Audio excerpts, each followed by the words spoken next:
안녕하십니까, 피너스입니다.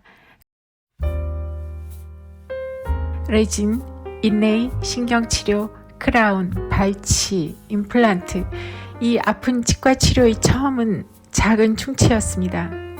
왜 치료해도 자꾸 썩느냐고 하시겠죠? 우리 치과 의사들이 열심히 하고 있기는 하지만 치아는 한번 치료하고 영원히 쓰는 것이 아니랍니다. 왜냐하면 치아가 유기물이기 때문이죠. 치아가 유기물이라는 것을 여러분은 명심해야 합니다. 단단하다고 방심하지 마시고 문제가 생기면 마치 나무 그루터기처럼 썩을 수 있습니다. 치과 치료는 단지 그 진행을 느리게 할 수 있을 뿐입니다. 이런 변화는 자연의 섭리이고 받아들여야 될 일이지만 그 진행 속도라도 늦출 수 있으면 얼마나 좋을까 합니다. 그래서 오늘은 앞니 충치 단계별 최적화된 치료에 대해 말씀드리겠습니다. 그 최적화의 목표는 단순한 충치 치료가 아니라 충치 진행을 최대한 늦추기 위한 것입니다.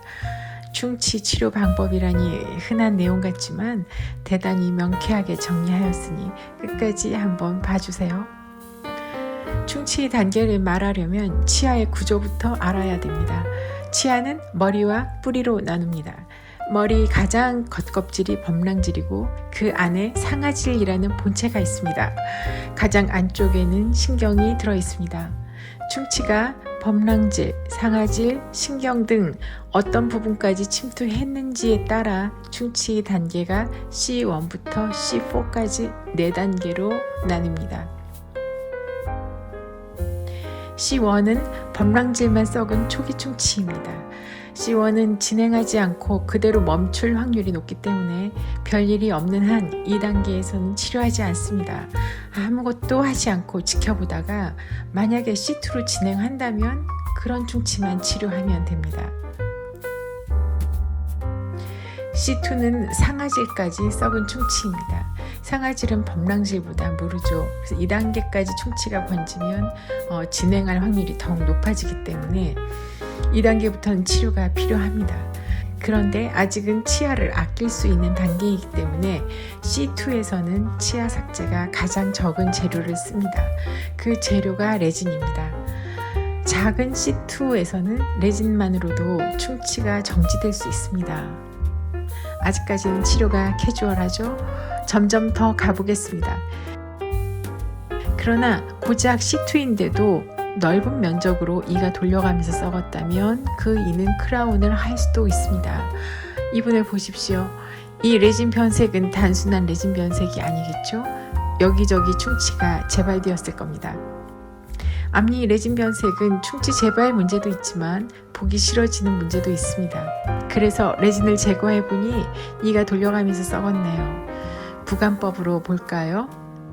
아직 남은 갈색 점들은 레진 밑에서 재발한 충치입니다. 이분이 신경치료를 안 했음에도 썩은 범위가 넓어서 레진으로는 다시 치료하기 어려울 뿐만 아니라 치료를 해도 곧 변색될 것입니다. 그래서 이분은 신경치료를 안 했음에도 불구하고 고작 C2임에도 불구하고 앞니를 크라운 할 수밖에 없었습니다. C2와 C3 단계는 신경까지 도달했거나 거의 도달한 충치입니다.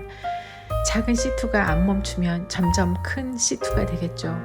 커진 C2에서 레진은 충치를 정지시키기 어렵습니다.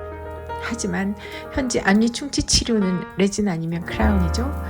충치가 재발될 때마다 레진으로 다시 떼우는 것이 현실적입니다. 그러다 보면 충치가 점점 더 커지고 그렇게 C2가 C3로 진행합니다. 그러면 레진이 커지는 이야기 좀 하겠습니다. 이것은 앞니 엑스레이입니다. 앞니 사이사이에 흰색으로 떼운 부분이 레진입니다. 레진을 따라 거뭇한 띠가 보이시죠? 보기 쉽게 빨간색으로 표시하겠습니다. 이 부분이 레진을 따라 새로 썩은 충치입니다. 물론 레진만 그런 것이 아니라 모든 치과 충전물은 오래 쓰다 보면 치아와 붙인 접착 부분이 깨지면서 틈이 생깁니다. 이것을 미세 누출이라고 합니다.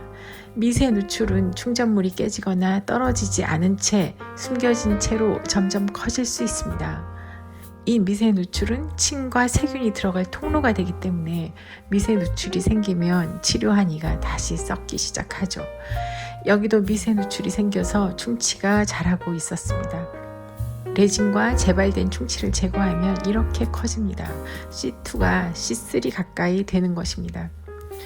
물론 레진이 변색될 때마다 점점 커지는 충치를 지켜보는 것이 가슴 아프지만 이가 죽고 크라운을 할 때까지 10수년을 그래도 레진으로 버틸 수 있으니 레진도 의미가 있는 치료입니다. 그러나 만약 C2, C3 단계에서 미세 누출에 저항하는 재료를 사용한다면 충치 진행 속도를 많이 늦출 수 있을 텐데 그런 재료는 없는 걸까요? 그렇게 할 수 있는 재료가 있기는 하죠. 그런데 가능한 케이스가 따로 있고 선택적으로 사용할 수 있으므로 여기에서 소개하겠습니다. 충치 라미네이트는 일반 라미네이트가 아니라 충치가 생긴 부분만 덮는 라미네이트입니다. 일반 라미네이트는 미용 목적이지만 충치 라미네이트는 치료용으로 개발된 라미네이트입니다. 아까 엑스레이는 이 환자의 것입니다. 아무 일도 없는 것 같아 보이지만 뒷면을 떼온 8군데의 레진이 미세 누출이 생긴 것입니다. 레진으로 다시 한 번 더 치료하느냐, 충치 라미네이트로 치료하느냐, 둘 중에서 결정해야겠죠. 다행히 이분은 충치 라미네이트를 할 수 있는 케이스였습니다. 충치 라미네이트를 삭제한 사진입니다. 충치 라미네이트는 충치가 있는 부분만 덮습니다. 예를 들어서 뒷면이 많이 썩었으면 뒷면을 덮고 옆면이 썩었으면 옆면만 덮는 것입니다. 이분은 뒷면이 많이 썩었기 때문에 라미네이트가 뒷면에 붙습니다.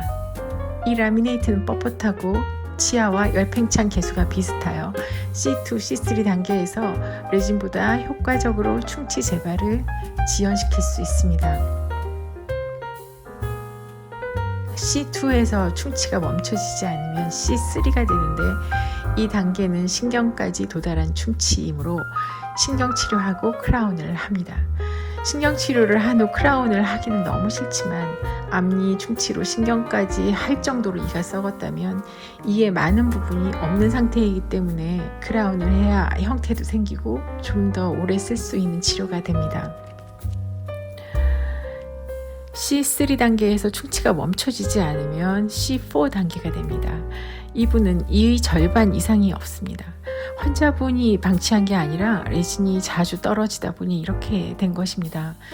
커진 레진은 충치를 정지시킬 수 없는 것을 알긴 하지만 크라운 하기는 싫고 충치 라미네이트는 대중화된 재료가 아니기 때문에 레진으로 할 수 있는 데까지 치료하는 것이 일반적입니다. 그러다 보면 크라운을 할 때가 되는 것이죠. C4는 뿌리만 남은 단계입니다. 자연 치아가 C4까지 되는 일은 드물고요. 보통 크라운을 한 이가 크라운 속에서 썩어서 C4가 됩니다. C4는 발치를 하느냐 그 이를 살리느냐의 갈림길에 서 있습니다. 앞니를 발치한 후 어떤 치료를 하는지는 그에 대한 동영상이 있으니 그 동영상을 보시고 오늘은 살리는 이야기만 합시다. 뿌리만 남은 앞니는 기둥을 박아야 크라운을 씌울 머리가 만들어지겠죠? 그렇게 머리를 만든 후 크라운을 올리면 됩니다. 이분은 다행히 살려낼 수 있었지만 C4까지 간 이는 발치할 일이 많습니다. 그러니 크라운이 된 이라면 너무 오랫동안 믿지는 말고 주기적으로 관찰합시다.